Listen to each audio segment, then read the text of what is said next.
Hey guys, Connor from the Ticket Stub, and you were listening to Lone Star Community Radio on 104.5 KCZW LP Conroe and 106.1 KZCC LP Conroe, and worldwide on irlonestar.com.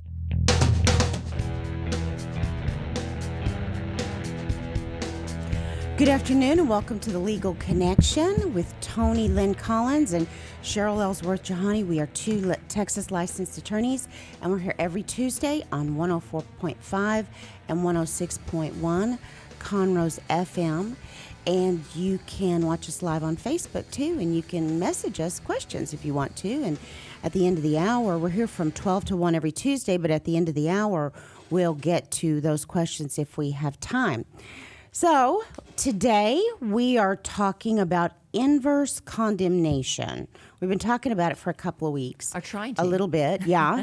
And so this is the show. We got stuck on expert witnesses. Okay, so how we're going to start is to let our listeners know why it's important and not just some dry legal issue that you're going to phase over. Well, it's got a strange name, yeah. It's yeah, like, because well, it's something you hear and you're like, oh, I don't even hear about this. It's, I'd rather watch the impeachment proceedings. Anything is better than this. Okay, so I'm just going to give you and Station Manager Dick a fact pattern in two different scenarios, and I'm going to and I want you to kind of tell me what your initial feeling is about it, not knowing more than just the facts that I'm giving you, like you're the jurors. Okay. So the first one is. Well, first I'm going to say just what inverse condemnation is so y'all know what direction we're going with it. And I'm just going to read the legal definition of it, and then before y'all fall over in a faint, we'll kind of get into what these fact patterns are. Inverse condemnation occurs when a property owner seeks compensation for property taken for public use without process or a proper condemnation proceeding. And then to state a cause of action for inverse condemnation, under the Texas Constitution, a plaintiff must allege an intentional governmental act that resulted in his property being taken, damaged, or destroyed for public use. And when I say governmental act, that can be any type of activity that is for public use. So city can do it. City, cell phone towers, gas company, whether they're private or public, but they're being used for the public use, and that's sort of where it goes with that. Okay. Now, let me give you knowing that that's what we're talking about today, I'm going to give y'all the first fact pattern. Okay. Not knowing where either one of y'all live, and we live in an area that floods quite a bit. Mm-hmm. And do y'all both remember when Hurricane Katrina hit New Orleans? Yes. And and it was flooded. Yes. Okay. And that was how many years ago? Oh gosh, 14, maybe my Katrina fastest was guess. quite a while back. Rita, we had Rita was first, and then Katrina. Yeah. But 2005. 2005, and Katrina was the one that flooded. Rita came to Houston. Katrina hit New Orleans. Katrina was right. So they were one after the other. Well, okay. But all right. Anyway, there was a flood, and then New Orleans was down for a while, and that was because the levees broke, and all this water flooded into the New Orleans proper, and all these people were devastated. And then we had Brad Pitt building stuff. Okay, so first, if y'all remember that, what was your take on that? Did you believe it was a natural, it was an act of God, or the government was at fault, or too bad for the people they live there, or stuff happens, you should have had insurance? So first, what do you think? What was your take on it? I remember thinking that they should have made those levees higher, and the fact that the levees were breached because the water had gotten so high was due to inadequate funding, and it was just an unfortunate. It was all of those things, but I remember thinking. So you think the government was at fault for that? I felt like it was, even if the levees whoever had been was in built charge of that 50 years before that, or whenever they were built. I felt like that they should have reinforced them. I mean, but who knew it was going to rise that high? Yeah, right. They had been good for a long time, but I still felt like that the breach of those levees was the fault of whatever government entity was, right, or the public, for the whoever was in charge of protecting the public for that. That's what I thought. So what do you think, Station Manager Dick? Do you think it was? I mean, just off the top of your head, do you think the people should have seen Katrina coming and should have left like the hurricane from 1900, where everybody, the third largest disaster? Or? I mean, coming from a family that's from Galveston, Louisiana, especially New Orleans, is below sea level. Mm-hmm. Mm-hmm. So there is a kind of common sense. We're living in a place that is vulnerable to an inherent risk natural for living disasters. There. Right. Mm-hmm. Like living in San Francisco, knowing there's earthquakes there. Right. Well, I mean, yeah, because it's a common thing, especially with growing up in a community that's been there for so long. It's just part of what happens there. Okay. So that's how I feel. So about you it. think that just whatever happened was not necessarily the government's fault? Wasn't the people that lived there took the risk knowing that? But you're that also was, talking about several different communities in that one statement. I mean, I can't just say the entire city Yeah. of New Right. Orleans is to blame because Well, they're right. below sea level. I mean, Houston was the same thing. Different areas of Houston, and right here locally, the biggest thing going on right now is Kingwood's upset that when it floods here in the Montgomery County area, we release the dam in Conroe.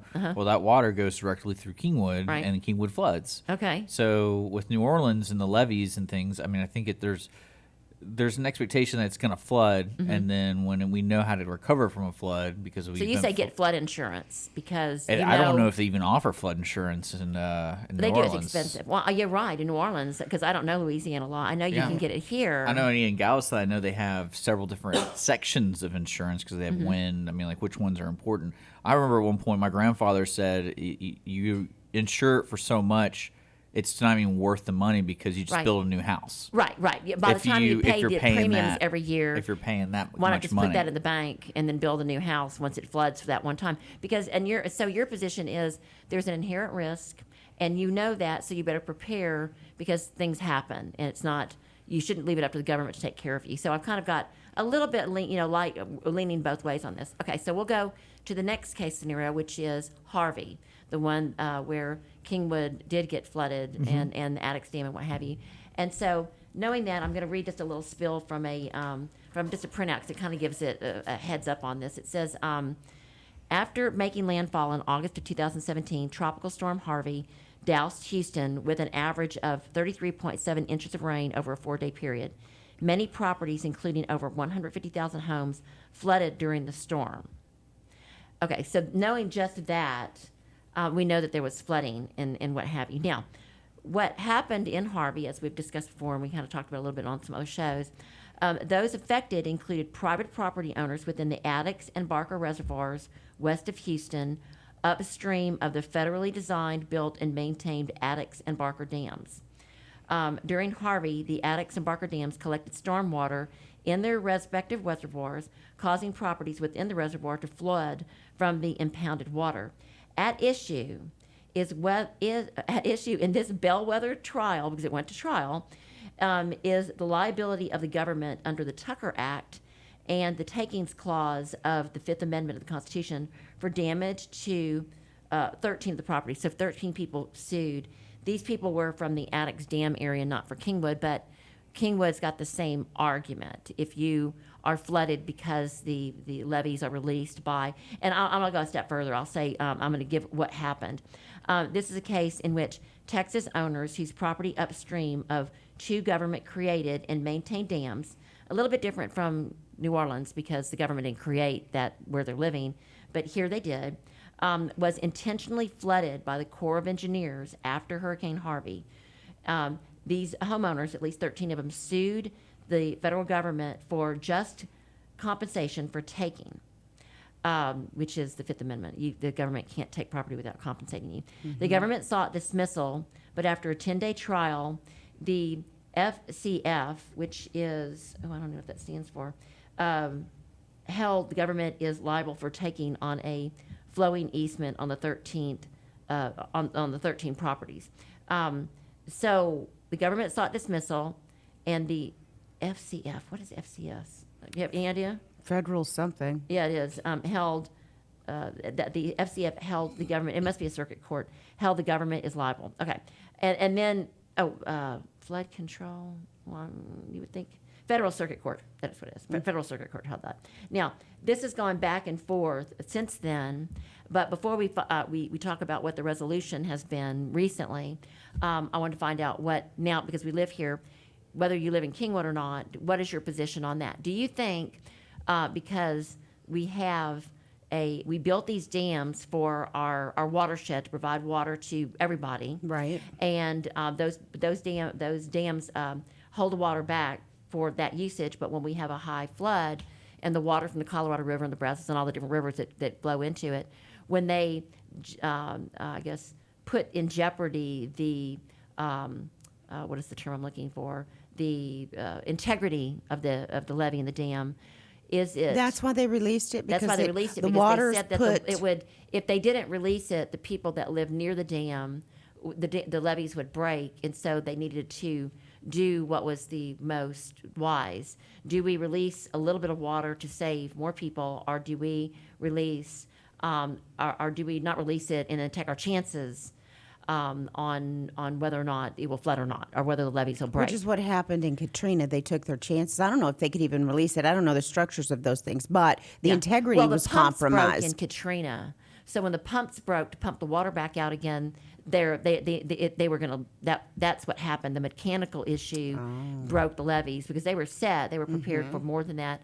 And I don't know if there was any lawsuits after Katrina. I'm sure there was a ton of them. Yeah. But here we had a different situation. Here, I think in part because of Katrina, I'm not an engineer, they said we're over a threshold now where we can't withstand this much water and we need to weigh this thing out. And so what they did though is, the problem is and the reason that it went to court was not because they released the dam, it was because they did it to forewarn the people that would be affected by the release of the dam. So after Harvey hit and everybody flooded, everybody thought the worst has happened. Right. And then they opened up, the Corps of Engineers opened up the dams up at, I guess, Lake Conroe, or wherever it was, in particularly Addicks in this case, and then they flooded the people downstream, and that's why they're suing. Now, knowing that, so I'll take your position first. First, the people downstream would have said, don't release it. So should they have warned them, or should they not have warned them, or what is your position on what happened? If it had been you by the dam and you and the people that were ultimately flooded? Right. I mean, that's a great question. I mean, I would go for the least amount of damage. So if the people that were downstream of the dam were the least amount of damage, I mean, I would go for that. But as far as not, I would side with that opinion of what action they should have taken. But as far as not warning them, I think that's ridiculous. I can't even imagine. So you find that there was liability and fault by the government not giving them some kind of warning that you don't have a choice in this matter. We're making a public decision. Sure, get your stuff out. But get your stuff and go, so you could prevent a lot of deaths did occur. People were electrocuted trying to get their stuff out. Ridiculous. Yeah. Okay, so now we've got your point of view on it. What do you have to say about this, Dick? I don't know where you live. You could have been a flood victim. You could be living by somebody that wasn't flooded. Well, I know with the Conroe Dam, they released it at 4 a.m., and they didn't really have a lot of communication in the sense of, there wasn't like a website or anything going, when it reaches this point, this is when we're going to have to do it. Yeah. Because I did listen to some of the town halls, especially with the animosity towards the San Jacinto River Authority and the folks who charge every month doing all these things. A lot of people spend a lot of money for water here. And then I know the Kingwood argument is, we'd rather you guys not have you can't take your boat out just in chance of releasing some more water before the rain comes. Because that was the biggest argument, is people in Conroe were like, no, don't do it because we want to be able to take our boats out. Oh. Well, no, that was a big argument, because the idea of the lake is they know when a storm is coming. They don't know the size of the storm, so they have preemptive measures where they increase the flow of what they're dumping to prevent what happened during Harvey. Right, here. right. So it's a and they didn't do any release. of that. They didn't really do. They didn't do it to the extreme of what Kingwood feels they should have. Right. And I didn't know that they had some kind of a system with the boat owners, but that makes sense that they would give them some sort of preventative type action, like when you prepare for anything. They warn you that you've got to turn off your electricity, if all this kind of thing. So they did have a plan in place, but the people in Kingwood didn't like the plan, or it wasn't orchestrated properly. Yeah, they felt like it wasn't handled properly, and the way they saw it was they probably the boat people wanted to keep the water so they keep their boats. So they had a better lobby, or they had more connections with the people that were in charge, and so it was maybe somewhat biased, because the boat people didn't want to have to deal with it and were happy, and Kingwood actually suffered quite a bit from it. And not knowing any of that facts coming out or anything, I only know about the inverse condemnation part of it. But from your perspective, and I know you're a station manager, so you're kind of neutral on this, it sounds like what you're saying is that the plan wasn't administered properly. Had it been administered properly, we may not be in the situation. Well, we're in. communication is almost impossible at that moment when they realize we have to Do something. I mean, it was yeah. a disaster. It wasn't just Right. something where some evil corporation flood. was sitting there going like, we have to wait till the last minute, Right. and then when we get to that minute, screw these people, and then right, push a right. button. Which is pretty much what happened. Well, I mean, I know I don't. I don't think that's what. I mean, I think it was no one expected Harvey, especially up here in Conroe. Right. I don't know. Well, we didn't expect Kingwood to get hit by it because they weren't flooding until they opened the dam. Well, Spring either. Spring wasn't flooding until they Well, opened the dams the up. dam's always been an issue with Kingwood.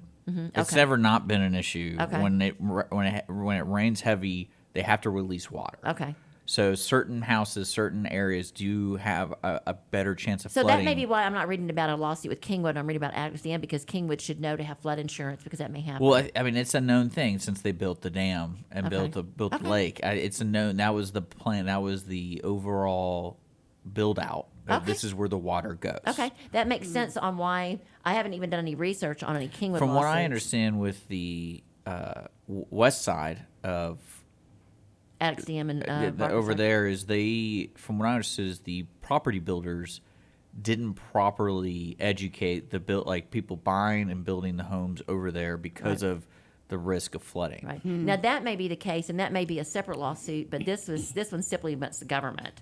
So, Well, I think it was the government didn't stop them from building. the Corps of Engineers didn't warn them, and It's like, hey, this could that's true. this could become an issue, and Okay. they didn't flag it for certain things. So the builders are like, well, we're going to build as many homes as possible. Then. Okay. Well, this all goes to inverse condemnation and who you sue and whether the government, the Corps of Engineers, or any government entity has taken your property, which is without giving you proper compensation for it, regardless of what the situation is. I mean, I know people might not be able to even build their homes back because of Right, what the and city then of Houston's they buy been doing. just like over by Bracewood, they bought those houses out. They were like, "We're just going to condemn this. You can't buy Who again." did, the city? Over by Meyerlings, it flooded so much there was a whole Yeah. little section where they bought the city. Literally, I guess the city council of the city of Houston, they said because it had been flooded so many times. Yeah. It's like we can't. We're not even going to let you build here anymore. We're going to buy it back, and it's now going to be a flood zone, and that's it. And then other people were able to build their house up because they didn't want to do that. And I don't know how that all went because I wasn't part of that either. But this has been an issue for historically since Right. Texas has been. The history has been documented since about 1836 forward. We've had many, many floods up and down the Buffalo Bayou in this area. Because I was looking at it's the U.S. Geological Survey. You can actually Google that, and it's Google Earth Pro is amazing. I know because it. you can historically go all the way back, and there have been so many floods that have been devastating that are not talked about in our lifetime, but have been far worse than the ones we had. They just weren't documented. For example, this isn't about the flood, but the 1900 Galveston hurricane. Right. They didn't even name them back then, and the reason that happened in part was because the government, Cuba had a better hurricane sighting. They were more advanced than we were with regard to weather and hurricanes and forecasting it. And for some reason, we got crossways with them, and we said we're not going to listen to you. And they told us, Cuba said, "There's a hurricane coming. You better be prepared." And then they didn't listen to that. They thought, I guess, that everything was calm, like it was just calm, just like a tsunami. And then everybody died from it. But then now they've got a system of course now they have a system in place where they name the hurricanes and they can track it better and the low pressure and the whole bit. But that goes toward historically, and what I'm going after is even back in 1900 they were recording it, but not like they do now. And they can keep up with all the details and stuff. But I'm kind of getting off track here. In particular with this inverse condemnation, these homeowners in Addicts that from the Addicts Dam and the Barker Cypress release. I didn't see one for Kingwood, but they actually went to court. And on December 17, 2019, without going into all the details, it's a 46-page opinion. Basically, the government said, the federal circuit court said, yes, you have an inverse condemnation case. And just like you were saying, I think that in part goes toward the Corps of Engineers. And the detail on it was, and I'm just going to highlight this, the Corps of Engineers could have released water from the dams, but doing so would have flooded downstream properties. The U.S. Supreme Court's opinion in an Arkansas case in 2012 remains the poll star for flooding cases, and that provided that the lens through which the Circuit Federal Court looked at the facts and law. The big issue is a tort what their liability was for doing it, who was at fault versus the taking argument. And the government put forward, but which the circuit court rejected. And the federal court, I believe, said that they agreed it was a taking. They can go forward with, we're going to compensate you for what was taken. So regardless of who is at fault on this, because inverse condemnation doesn't go toward fault, inverse condemnation goes toward whether there was a taking of your property by the government. And there was, and they're letting it go forward. Okay, and so now it's just about the damages, which goes toward what our show is. Now, before I get there, there's one more case scenario that I want to go over, but you were right on whether they were finding Dick, whether there was a fault, what they were looking at with regard to the Corps of Engineers. So I do remember reading that in detail about there was some liability, but they didn't go there. The reason that this is going forward is because of the damage issue, and I'll just say to jump over here just before I give you this third case scenario, the term inverse condemnation refers to the taking or damaging of a person's real property by a government entity without payment of just compensation. The property owner is faced with the prospect of suing the government in order to obtain compensation. So it didn't have to do with liability or the public good or anything. It just had to do with, did the government take your property?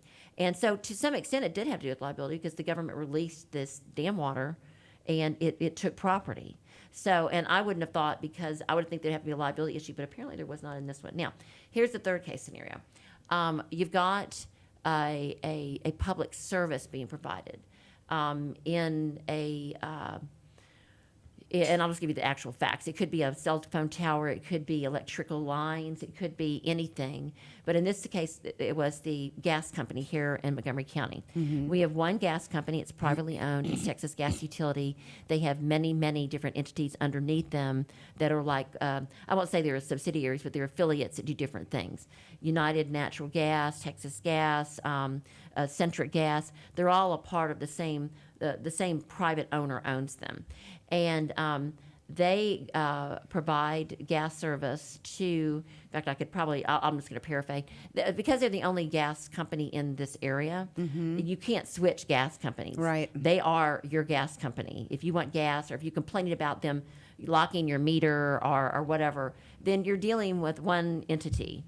And so you have to be careful about the 500,000-pound gorilla because they may not, regardless of which side you're on, whether you're with the gas company or you're a private individual, they are the only ones that are providing your gas.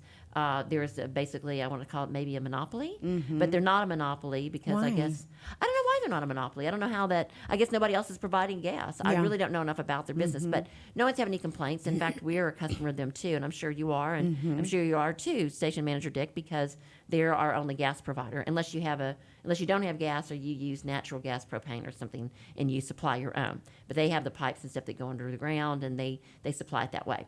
And so in this particular situation, they have to go in and they have to, they've got certain government regulations that they have to follow, but where there is an easement, they can go, and the easement provides that they can do this. They can go in and they can actually go in and lay gas lines, just like the argument with Alaska. People didn't like the gas company coming in and putting gas lines through their farmland up north. Well, the gas company, if there's a utility easement that is established in your land survey by your developer, if you have a subdivision, if you don't have if there's an easement established, the gas company can come in and pretty much without notice, although they shouldn't, just like with this government with the flooding, they can come in and put gas lines in. They can do what they want in that easement.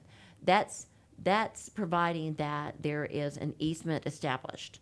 And if there's not one, they come to you, a private property owner without an easement, and they ask you if they can put the gas line through your property for the public good, and you tell them no, you don't want that, and then they go through an eminent domain proceeding, if it's the only way they can do it, and then they pay you whatever the fee is that the people up in Austin say is fair, and you're arguing you want more, they're arguing less, and they get it through an eminent domain proceeding. Right. Okay. Now, the reason that is significant with this and with this case is because if they don't give you notice and they don't have an easement, and they do it anyway without any notice to you, then you have inverse condemnation because it's a taking by a public utility that's basically sort of quasi-governmental. All right? Now, so here are the facts for this case. We have a subdivision where the the original developer created a subdivision that was approved by Montgomery County, and in the subdivision, they allotted certain areas for drainage easements, gas easements, utility easements in general. But in this situation, they didn't describe what the utility easement was in detail. They just said, they didn't even call it a utility easement, they called it UE, okay? And in that, and within that, and I'm gonna show this so that y'all can both see it, this is a copy of the subdivision plat, okay? Can you see that at all? Is that showing up anywhere? Station manager deck, okay, up. I can't see me, up, okay, closer. All right, so that's what a subdivision plat looks like in general, okay? And those squares are just the little. And they're properties all the little residential subdivision plats. And up in the very top in the green is the area, there's little 5 tracks, and you can't tell, but that's actually 5 lots, okay? Now, in that, up in the very, very top, there is a drainage easement that's actually identified, okay? And then it's 30 feet, it says 15 feet on either side, but on the very, very top of this subdivision, there's a drainage easement, okay? And I won't go to the details of how it's described in the plat, but it's not described. The drainage easement just says it's 15 feet on either side of a natural drainage easement. And then they've identified a UE up here, okay? Now, they don't ever identify a gas easement or anything like that, but they do have UE identified. Now, what the gas company did, the private gas company did, without notifying the people that own the lots that we had highlighted in green, they put this gas plant on it. Can you see that? They put it on what? Their lots? Initially they put it in the lot, not inside the easement, partially in the easement, but partially outside the easement. They put this gas, it's called a gas valve station utility, I think is what it is. But it's a plant. And it's basically so that gas can be transferred into the different subdivisions. But it's above ground, and this is what they put on their property. And this is what it looks like if you're just driving down the street. And I'm sure you've seen these when different ones, and you always think that, well, they own the land or they have, no problem. They're the gas company. And you can see all that on there, okay? So you see this from the street, and then this is what it looks like from the back. Now, they had moved it, so now all of this is in the easement, and that's why it's not fenced. This was ultimately fenced. But this part, the pipes in the back were now moved so that they're all within the 30-foot easement, okay? And the question is, if you own property, you are station manager Dick, and you buy it, and you have an easement in your back, and every one of the properties on the top of that in this subdivision, I forgot, this is where it was, and you can barely see it, but that little box is where the plant is, and that's the one lot, okay? And that's the easement. Yeah, so the easement is here along the top. Okay. And you can see the little boxes outside the easement, but that's where it is, okay? Now, what is important, because y'all are gonna be like my little jury, is when you look at the plat for the entire subdivision, every one of these lots up top has got that same easement in it, all the north and then along the side. And most lots, and I'm just gonna say because, my background is, land, I'm a landman, real estate broker, I've done surveys, and I've had some exposure to this land surveying. Most subdivision lots have got easements running through them for different things, because you need to have you have to have utilities. And in the back, like in most, I don't want to say most, but in the 2 different subdivisions we own properties in, or actually 3, there's a utility easement for drainage in the back, or it's just a general utility easement, but it's described. Now, knowing that, I'm asking y'all, if you bought, and in this case, they didn't buy the land. In this case, they inherited it. So their predecessors, which they were responsible for whatever their predecessors negotiated. So we'll just say it's you. If you bought land, you just bought a subdivision lot, had a bunch of trees on it, and it had this designation for a utility easement in the back, and it's defined as a drainage easement or an aerial easement, but nothing more than just UE, and it doesn't say it's for any other purpose. If the gas company came in and put this facility, this plant on there without asking you, and they maintained they didn't have to because it was in an easement, what would your position be on that? Would you feel like, well, I bought it, It might be an easement. There's an easement back there. I should have known, kind of like the other argument with the Katrina and Harvey. I should have known that could have happened on my property. In fact, many people fence behind the easement. So this now, they couldn't have done it when it was within the property, but now they could actually fence it so that even though it's a big plant.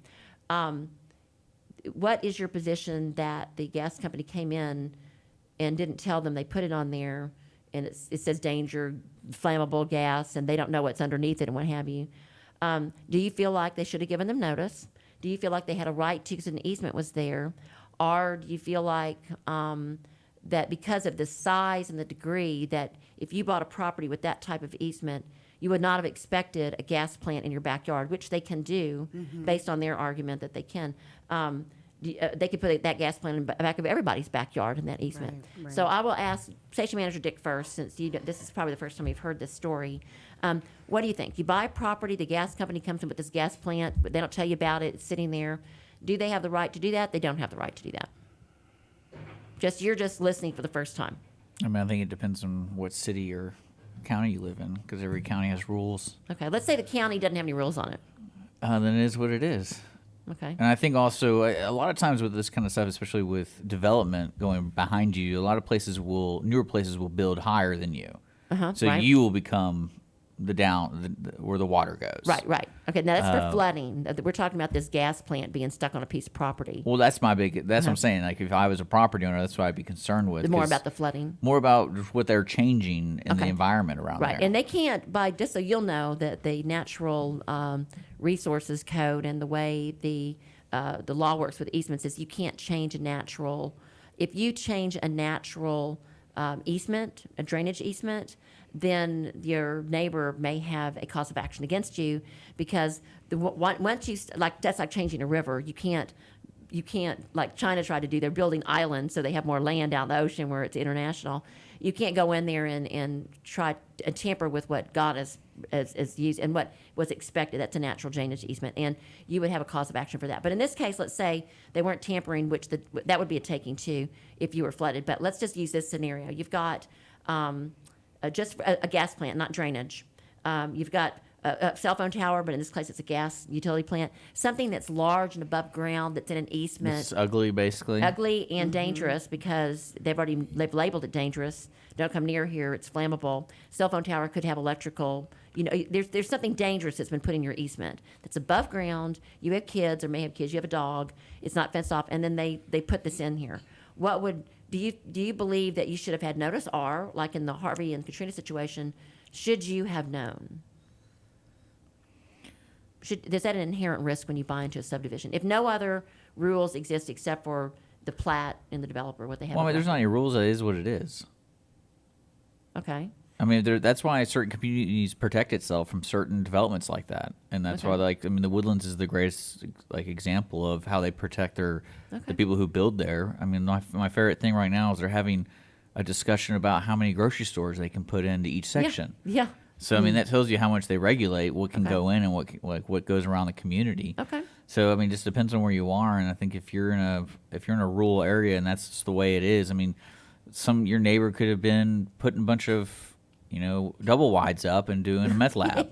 There's really nothing you can do about it. By your homeowner's rules. Yeah, that's right. There's really nothing you can do about it in certain areas. So it is what it is. Okay. And all right. So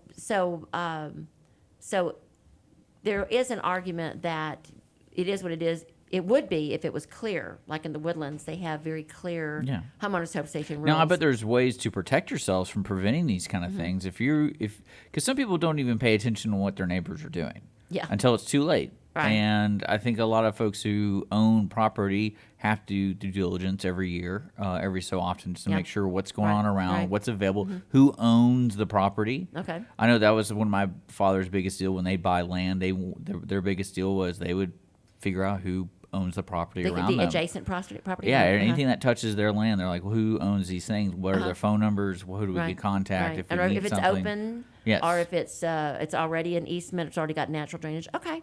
So now knowing that, now tell me what your position is on that. The same, different? You own you bought a little bit different because I don't know if have you bought a house before? No, Okay. I don't want to. And I know you bought a ton, so a little bit different perspective in that. But what you're saying is correct. But you bought property and A it's got lot these with plats. easements. I had one Okay. 3.5 acre piece of property that had a utility easement that ran right through the middle of it. Okay. And we fought and we tried to get it moved and all of that, and Okay. no such luck. And Okay. so I think that if they were on notice, you said that the easement was called UE. Uh-huh. I understand that you're saying that this was inherited property, but they had an They have easement. the same position as the people that bought it, right? Exactly. And an easement is an easement. That's what it is, and you're not going to defeat it. They have a right. They need to develop this land, and those easements are there. Okay. I remember when we were in law school, we spent 2 months on easements, and I still think that we probably need to try and define it a little bit better. I mean, my definition for an easement is a right-of-way that does not belong to you, and it may be right in the middle of your property. Now, maybe you've got an argument that you can get the easement moved around your property, but that's not likely going to be granted. So an easement, my position is that an easement is an easement, whether you like it or Depends not. on who your attorney is. Right. Whether you like it or not, it's there, and they can use it. They've got a right to use that easement. That's Now, what I think. Now I'm going to tell you what's going on to some extent with the law here, without getting into a lot of detail. We're going to go to the inverse condemnation. That's really important for people that are flooding, and have stuff like this going on. Because you can fight this. First, an easement has to be definitive. You can't just go and say, any utility company or public utility or somebody that is a startup or whatever, maybe they've got, whatever, the cable people are also Right. a public. They can't just come onto your property and say that the utility easement is for their benefit if it's not defined in the actual homeowners association rules. So that has to be specific. There has to be a definition. And generally, an easement for which was, I guess, when you buy a property, if you see an easement in the back, you don't think they're going to put a 5-story gas plant on it. Right. Your expectation is the easement is for drainage or something underground or maybe Maintenance. some cable. Maybe you can't use it, but it's not going to be an eyesore or prevent you from using the property because you still own it, even though it's got an easement on Right. it. And it can't be something that's dangerous unless you put on notice, because what if you're smoking and within that easement, you're a smoker and you throw a light on it, then everybody explodes and you haven't been put on notice. So there's some restrictions, even just in the law, that if there is an easement, the right thing to do, and they do this a lot with oil and gas wells, because I used to always have to go get surface use agreements, even if we had the right as the higher. Surface use agreements. Right. If you the mineral owner in Texas has a higher priority right than the surface owner. So if you've got I want to say you have a package of ownership. If the owner of the minerals, they don't have any right to, you would think, not to go on a property because they only have the minerals, and you got a surface owner that's got a big house on it, big mansion. The mineral owner actually has a higher right than the surface owner, and they have the right to go on there. They have the right to put a well on there, but they have to do it within reason. Right. Okay. So they can't put a well up right next to somebody's house. So the same thing would apply to these easements. You have to do something within reason. Okay. And in this particular scenario, or in any scenario, easements have to be described, and they can't be unnecessarily burdensome to the surface owner. So if you've got a big old gas plant or a cell phone tower that's towering over your house, and there is an easement, let's say it's a legitimate easement, then if they could have done it in a fashion that was not unreasonably burdensome to the surface owner, then you have a liability case against them, particularly if they haven't asked you. And that's why when I used to do oil and gas, we would always go to the surface owner and negotiate and give them some money for it so that we wouldn't have any problems. And we let them work with us on where we put the well or where we were going to use the road to build a well, because it's what you do. It's the right thing to do. Okay, so but in this particular situation, that's why we're getting into inverse condemnation, because in this case, there was a taking of property, because my understanding is that the Texas Department of Transportation only allows you certain places where you can come into your lots. There are only certain accesses from major thoroughfares like FM 1488 or 2978 or whatever. The same thing happened like with the Escape movie theater. You can't access Escape movie theater from 1488, Right. because there's no access for it. They won't allow you because of the way the traffic flow is. So they can only access it from Old Conroe, which surprised all of us that live in the area, because it would be so much easier just to go into the shelter and go into it. But that happens a lot in many subdivisions where you've got lots that come off of a main thoroughfare. Now, inverse condemnation. So what we're saying now is, in all these situations where the public is taking the property, you may have a claim of inverse condemnation if the government has released water onto your property and flooded it, taking your ability, damaging it, or damaging it permanently, not just temporarily. Or making it, reducing its value. Right, reducing it. It's a taking because your damage is its reduction in value and its permanent Right. value. And that goes to the things that you need to know about condemnation. Okay, so and the reason, and here's the backup to how it kind of works. In the Constitution, the Fifth Amendment to the U.S. Constitution places strict restrictions on the government's ability to take a person's private property. And it quotes the Constitution, I'm going to quote it, "Nor shall private property be taken for public use without just compensation." This clause is called the Takings Clause. It's commonly referred to as eminent domain, which we're going to get into a little bit in a minute, and provides that property may be taken for public use, but only with just compensation to the property owner. So if they unduly take your property in the easement because you own the property, and it's for a public purpose, then you may have an inverse condemnation claim because you can no longer use it, and maybe even part of your property you can't use because of the facility is too tall and it's to invade your privacy, or it's dangerous so you can't smoke, or you can't put the fence up because of where it's located. Whatever the case may be, you may have a taking, so you have that argument. The Constitution also, the Texas Constitution, that was the U.S. Constitution. The Texas Constitution provides no person's property shall be taken, damaged, or destroyed for or applied to public use without adequate compensation. Eminent domain and condemnation of private property can be exercised by federal, state, or local government agencies. So they can take your property and exercise it first, though, by, if there's time and it's not an emergency situation like the flooding, through an eminent domain proceeding. All right. The plaintiff, the person taking your property, has a financial or monetary interest in elements of inverse condemnation, and that you're the plaintiff if you were the one that was injured by it. Right. You're the one whose property got taken. If you have a financial or monetary interest in the property, you can make a claim. The property was taken or damaged by the government's action or the public utilities action, or the cable company or whoever it is for the public use. The government action was the government action was intentional or foreseeable. So they knew when they did this, it may hurt your property because you're the adjacent homeowner, just like in reverse of what Station Manager Dick was saying. You're looking around at who owns the property around you and who's affected by your actions, which you should always do in life anyway. The taking of property or damage to it was substantially caused by that activity. So you don't have a case if there was something already there when you bought it, now you're unhappy because there's a cell phone tower on it, but you knew the cell phone tower was there on the easement, no matter what the time frame was. Sure. You knew when you bought it, it was already there. Coming to the nuisance. But Tony, all of this applies to easements.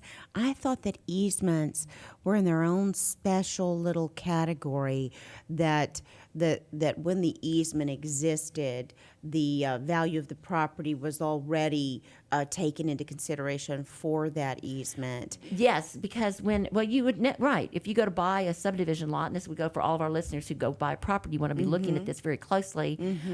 Just like Station Manager Dick was saying, you want to look at depending on what you want to use the property for, very, very important, you want to look at the federal rules, the state rules. Could be there's Find out where those easements are. There's a turtle on it, or there's the red cockaded woodpecker. Right. You may not be able to do anything on it because Right. the person next door to you's got some kind of a. That's true. That's it. So you want to look at federal. You want to look at the state level. You want to look at the local level. Your city ordinances, even the less you would think the least local level is going to be your homeowners association, and sometimes that's your worst nightmare. No kidding. Because they are so detailed. But in the Woodlands case, they're not a nightmare. They are the reason that the property is as valuable as it is, Right. because their restrictions are so tight. They prevent people from doing things that they want, but they also make it so that it's uniform, and that's what people. That's why Right. they buy it in the Woodlands. Right.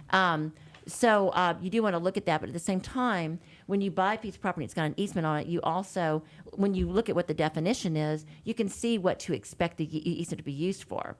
And if it's an easement for drainage, then you know you can't use it because it may flood at some point. So don't build something on it, but it might have to be a nice little river back there. A nice little, it's going to, like our creeks and our gullies, they get water in them during certain rainy seasons. It could be that it's for aerial. You may expect, like in this particular situation, that they'll put an aerial line above it, 20 feet above it. So don't put anything in there, but you might be able to put your swing set in it. But it's going to be over a line. Like I've got an easement on some property we have over off 1488. It's got an aerial easement, but I have a rose garden underneath it. And it's beautiful. You wouldn't even know the easement was there. Right. And we're not stopped from doing that for that reason.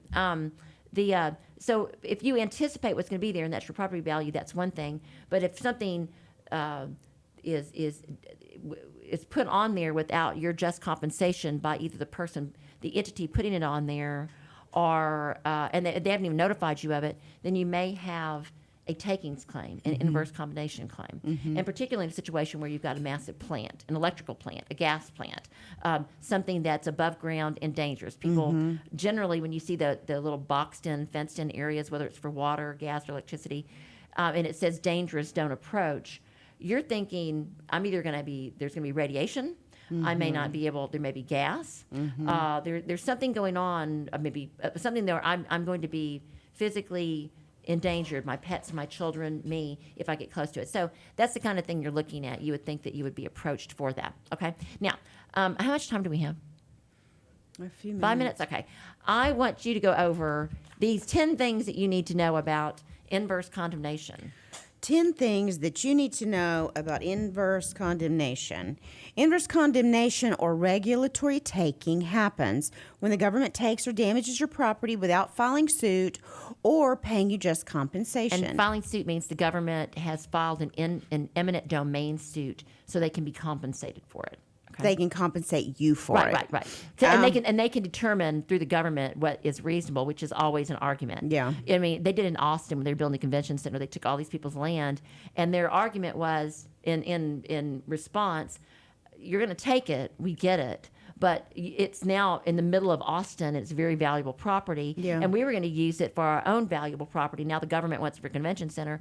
There was a big argument over that, and of course, the government pretty much won. Yeah. That's pretty sad. Sometimes there's not justice. Okay, so this can occur in several ways, such as overstaying a lease, denying access to property, physically taking land, or taking action that damages your land in some way. Right. I think you've been talking about all of those. The situation that we have here, we've got people that own property, and the government released the water onto it and damaged it. And then we have people that own the property, and a public utility put a major gas plant on it so it could never be used again, not even temporarily, but permanently never be used again. And then it's we're not talking about the lease situation, but it would be the same thing, I think, if you had somebody lease property. I'm trying to think of the scenario for that. If somebody leased and just not leave, not leave, right, for a determined period of time, and then they overstay. Right, and maybe they put something on there was permanent, like a dry cleaner comes to mind, because once the dry cleaner's on your property, you can never use it for a different purpose because of the chemicals that are released into the soil. Oh, really? Yeah, it's really, you have to dig out all the soil, just like with a gas station. And if you ever want to buy property with a gas station that had been on it, or a dry cleaner that's been on it, you really want to get it appraised by a really good appraiser, because of the environmental issues, you can't live on it. You'd get cancer, and you'd have a love canal situation. Okay, number 2, inverse condemnation can also occur when the government places unreasonable restrictions or regulations on the use of your land. This is referred to as a regulatory taking. What would that look like? Saying that you can't use 50 feet. You can't. I'm going to say the old Conroe Road situation. The government's going to come in and they're going to take half your front lawn, 100 feet in on one side, and then right now it's just a quiet little road and it's all fenced off. The government's going to come in and take 100 feet and and the road's at your front door. I believe they're going to do that? They better not. They're fighting like the dog right now but if the government says, if TxDOT and the local government and the county commissioners and says that this old county road, there's a law that says if all the county commissioners agree that a county road can be changed, then they can change it. And it doesn't matter if that county change to what, a highway? Yeah. If they say we're gonna widen that county road from 60 feet on each side, and it's been that way forever. Because now we believe that we want a thoroughfare, and I believe now they're calling it the something Parkway. We want a thoroughfare that goes from 1488 to Loop 336 because we think that that benefits the public to have this outlet and this road. Then the people that have their homes on the current, what used to be a carriage route, and it doesn't even cut through right now, so there's no bridge. Those people, if the government stomps in and says, I want to do this, they can widen it 100 feet on each side. They could put a freeway in there. So, and the argument is, can you do that? And it's the same argument. Can you go in there and do this because it's unnecessarily hurting the private property? Same thing. It's a takings.